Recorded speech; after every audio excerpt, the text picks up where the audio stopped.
నమస్తే అండి. రత్నం ఏం చేస్తుంటారు? షూటింగ్లో చేస్తుంటా. ఎలా అనిపిస్తుందండి పవన్ కళ్యాణ్ గారి పరిపాలన? పవన్ కళ్యాణ్ గారి పరిపాలన బాగుంటుంది. ఆయన నిన్న మీటింగ్ కూడా చాలా బాగా చెప్పారు. ఎందుకంటే మాది ఏపీ అనమాట. చాలా బాగా చెప్పారు. ఆయన ఏదైనా ఆలోచిస్తే ఒక ఫ్యామిలీలో ఆలోచిస్తారు ప్రజల కోసం. అయితే సూపర్ పవన్ కళ్యాణ్ గారు అయితే ఆయన పాలన ఇంకా బాగుంటుందని మేము అనుకుంటున్నాము. ఆయనే రావాలని మేము కోరుకుంటాము. బాగుంది. మొత్తానికి పవన్ కళ్యాణ్ గారు వస్తే యూత్ ఇంకా బాగుంటుందని నేను అనుకుంటున్నా.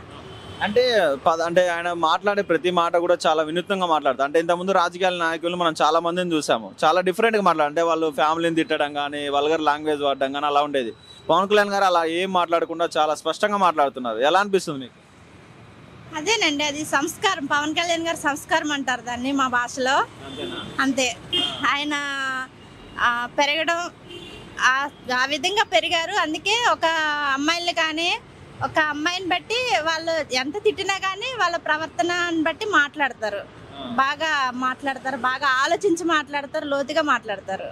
ఎలా అనిపించింది మేడం నిన్న పిఠాపురం సభకి అసలు లక్షలాది మంది రావడము, అందరికి కూడా మంచిగా చూసుకోవడం, ఆ స్పీచ్ కూడా చాలా అద్భుతంగా ఇచ్చాడు, యూత్కి మంచి మెసేజ్ ఇచ్చాడు. ఎలా అనిపించింది?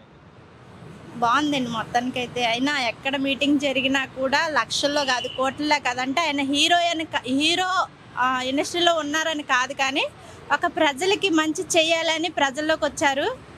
సో ఆ ప్రేమ ఆప్యాయతలు అన్నీ చూపించి ప్రజల్ని కాపాడాలన్న ఆలోచనతో ఆయన బాగా మాట్లాడతారు, మంచిగా మాట్లాడతారు. సూపర్ అండి. మొత్తానికి ప్రజల కోసం అయితే ఆలోచిస్తారండి.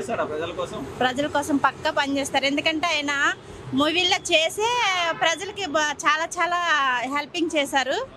సో ఇండస్ట్రీ ఖర్చు పెట్టరు. సో పవన్ కళ్యాణ్ గారు చేశారు అంటే సూపర్ కదండి. మరి అంటే పవన్ కళ్యాణ్ గారు ఫస్ట్ నుండి కూడా ఇండస్ట్రీలో కూడా చాలా మంచి పేరు ఉంది కదా, మీరు ఎప్పుడైనా చూసారా పవన్ కళ్యాణ్ గారిని? రియల్గా చూడలేదండి. రియల్గా చూడలేదు. మంచిగా అనిపిస్తుంది. Okay, thank you.